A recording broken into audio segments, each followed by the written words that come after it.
ৰঙানদীত কাইলৈৰ পৰা একশ্যন আৰম্ভ হ'ব ঋষিৰাজ হাজৰিকাৰ। ৰঙানদীত কোনো ধৰণৰ অনৈতিক দেশ বিৰোধী কামক আমি প্ৰশ্ৰয় নিদিওঁ। বনি গৈছে আপোনালোকে অহা কাইলৈৰ পৰা আপোনালোকে গম পাব যে মই আগতেও কৈছিলোঁ ৰঙানদীত কোনো ধৰণৰ অনৈতিক বা দেশ বিৰোধী কামক আমি প্ৰশ্ৰয় নিদিওঁ। আপোনালোকে কাইলৈৰ পৰা গম পাব মোৰ কথা কোৱা পৰ্ব শেষ হৈছে আৰু আমি কাম অহা কাইলৈৰ পৰাই কৰিম। আপোনালোকে মই কৈছোঁ যে মোৰ কথা কোৱা পৰ্বটো শেষ হৈছে।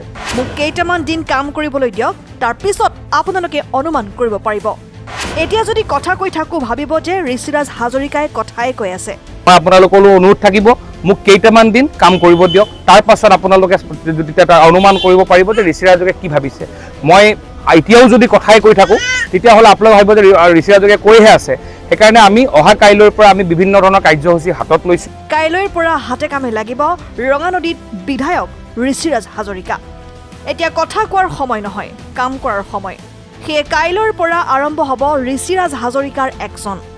ৰঙানদীত কোনো ধৰণৰ অনৈতিক দেশ বিৰোধী কামক আমি প্ৰশ্ৰয় নিদিয়াৰ হুংকাৰ নৱনিৰ্বাচিত বিধায়কগৰাকীৰ। হিন্দু সনাতনী সভ্যতাক বিশ্বাস কৰা প্ৰত্যেকজন লোকৰ স্থায়ী সম্পত্তি সুৰক্ষা দিবলৈ অংগীকাৰ ৰঙানদী সমষ্টিৰ বিধায়ক ঋষিৰাজ হাজৰিকাই ক'লে এইদৰে। বাৰম্বাৰ কৈছিলোঁ হিন্দু সনাতনী সভ্যতা শ্ৰীমন্ত শংকৰদেৱ গুৰুজনাৰ মাধৱ গুৰুজনাৰ বিশ্বাস কৰা প্ৰত্যেকটো সনাতনী সভ্যতাক বিশ্বাস কৰা প্ৰত্যেকজন লোকৰ স্থায়ী সম্পত্তিক ৰক্ষাৰ কাৰণে এখন চৰকাৰে কাম কৰিব। ঋষিৰাজ হাজৰিকা তাৰ এজন সৈনিক হিচাপে প্ৰত্যেকজন ৰঙানদীৰ প্ৰত্যেকজন নাগৰিককে সুৰক্ষা প্ৰদান কৰাৰ দায়িত্ব আমাৰ আছে আৰু আমি কাম অহা কাইলৈৰ পৰাই কৰিম। আপোনালোকে মই কৈছোঁ যে মোৰ কথা কোৱা পৰ্বটো শেষ হৈছে। মই আপোনালোকলৈ অনুৰোধ থাকিব মোক কেইটামান দিন কাম কৰিব দিয়ক, তাৰ পাছত আপোনালোকে অনুমান কৰিব পাৰিব যে ঋষিৰাজে কি ভাবিছে। মই এতিয়াও যদি কথাই কৈ থাকোঁ তেতিয়াহ'লে আপোনালোকে ভাবিব যে ঋষিৰাজে কৈহে আছে। সেইকাৰণে আমি অহা কাইলৈৰ পৰা আমি বিভিন্ন ধৰণৰ কাৰ্যসূচী হাতত লৈছোঁ। আমি বিশ্বাস ৰাখোঁ যে অহা 5টা বছৰৰ ভিতৰত ৰঙানদীয়ে সমগ্ৰ অসমৰ 10টা উন্নত বিধানসভাৰ লগত আমিও 1ৰ পৰা 10ৰ ভিতৰত থাকিম বুলি আমাৰ প্ৰতিশ্ৰুতি। বিধায়ক হিচাপে শপত গ্ৰহণ কৰাৰ পিছত প্ৰথমবাৰৰ বাবে সমষ্টিত প্ৰৱেশ কৰে ঋষিৰাজ হাজৰিকাই। ৰঙানদী সমষ্টিৰ প্ৰাণকেন্দ্ৰ লালুকত শ শ লোকে এইদৰে আদৰণি জনায় বিধায়কজনক।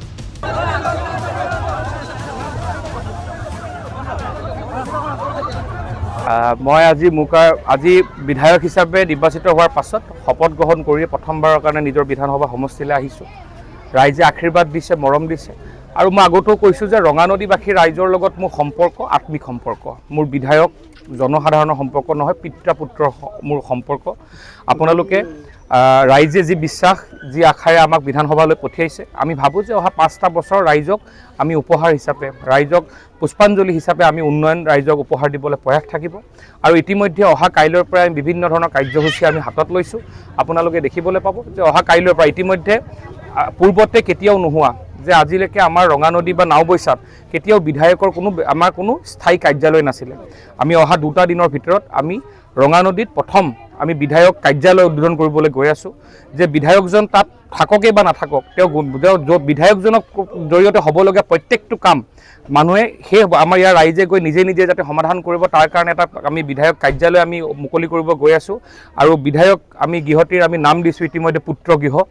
তো যেনেকৈ মই বাৰম্বাৰ কৈছিলোঁ যে ৰঙানদীৰ মই ল'ৰা আৰু মোৰ লগত জড়িত সকলোখিনি কাম পুত্ৰৰ দৰেই হ'ব। মোৰ কাৰণে প্ৰত্যেকগৰাকী মাতৃয়ে মোৰ মা, প্ৰত্যেকগৰাকী ভগ্নীয়ে মোৰ ভগ্নী আৰু প্ৰত্যেকগৰাকী জ্যেষ্ঠ মোৰ পিতৃ মোৰ ভাতৃ। আৰু সেইকাৰণে নিজৰ ঘৰখনৰ কাৰণে যেনেকৈ কাম কৰাৰ চেষ্টা থাকে, নিজৰ ল'ৰাজনৰ সদায় নিজৰ ঘৰখন সুন্দৰকৈ ৰখাৰ প্ৰয়াস থাকে, ঘৰৰ পৰিয়ালক সুখত ৰখাৰ পৰিৱেশ থাকে। আমি অনাগত দিনত পুত্ৰ হিচাপে ৰাইজক সেৱা কৰিবৰ কাৰণে মই আগতেও কৈছিলোঁ যে ৰঙানদীবাসী ৰাইজৰ কাৰণে সেৱা মোৰ বিধায়কৰ সেৱা নহয়, ৰঙানদীবাসীৰ কাৰণে সেৱা মোৰ পুত্ৰ সেৱাৰ মোৰ দায়িত্ব। আৰু সেইকাৰণে অনাগত দিনত আমি ৰাইজৰ উদ্দেশ্যে কাম কৰিবৰ কাৰণে আমি সংকল্পবদ্ধ। আৰু মই ভাবোঁ ডক্টৰ হিমন্ত বিশ্ব শৰ্মা ডাঙৰীয়াৰ যি অনিৰুদ্ধ যাত্ৰা, এই অনিৰুদ্ধ যাত্ৰাক আমি ৰঙানদীৰ ৰাইজৰ কাৰণে আমি ৰঙানদীলৈকে লৈ আনিব পাৰিম। আৰু ডক্টৰ হিমন্ত বিশ্ব শৰ্মাৰ নেতৃত্বত সমগ্ৰ অসমৰ লগতে ৰঙানদীও এই অনিৰুদ্ধ যাত্ৰাত অংশগ্ৰহণ কৰিবৰ কাৰণে আগবাঢ়িব পাৰিব। সেই তাৰ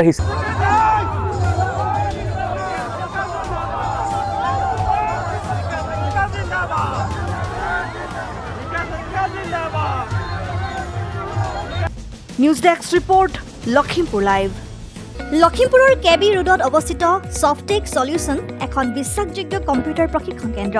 ইয়াত বিভিন্ন ধৰণৰ আধুনিক কোৰ্চ উপলব্ধ আছে, যেনে PGDCA, Tally plus, GST, ADCA, DCA, GST, AI, video' editing, practitioner course আৰু এডভান্স কম্পিউটাৰ ছায়েন্স।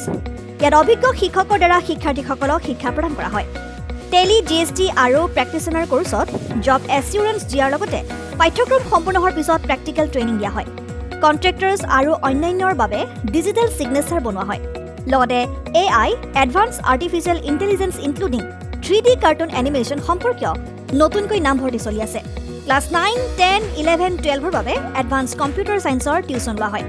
অধিক তথ্যৰ বাবে যোগাযোগ কৰক 7002703324 আৰু 9854189951।